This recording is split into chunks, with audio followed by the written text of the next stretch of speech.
Maharashtra live.in इथे बातमी फक्त दाखवली जात नाही, ती लढली जाते।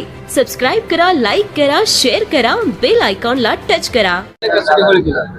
गेल्या 4 वर्षापासून महाराष्ट्र सरकार हे मराठा समाजाला आरक्षण देतो म्हणून झुलवत ठेवत आहे। त्यामुळे मराठा समाजासाठी अनेक जी.आर. काढले, अनेक लेखी आश्वासनं दिले, हे सगळं फसवं होतं। या आश्वासनाचा गोळी करण्यासाठी आज या ठिकाणी मराठा क्रांती मोर्चाचे सर्व मावळे दाते पाटलाच्या उपस्थळी जमलेले आहेत। आणि या ठिकाणी हैदराबाद गॅजेट असो, मराठा समाजाला द्यायचं म्हणलेलं आरक्षण असो, अशा वेगवेगळे जे जी.आर. आहेत या सगळ्या जी.आर.ची होळी आणि या ठिकाणी होमामध्ये करण्यात आलेली आहे। हे सरकार किती खोटं बोलतंय, हे सरकार मतासाठी मराठा समाजाचं कसं पाकिट मारते हे आम्हाला या ठिकाणी सांगायचं आहे। त्यामुळं मराठा समाजासाठी काढलेले सगळे जी.आर. आणि सगळे काढलेले लेखी आदेश या ठिकाणी आम्ही स्वा केलेले आहेत। या गोष्टीचा आम्हाला कुठलाही फायदा नाही।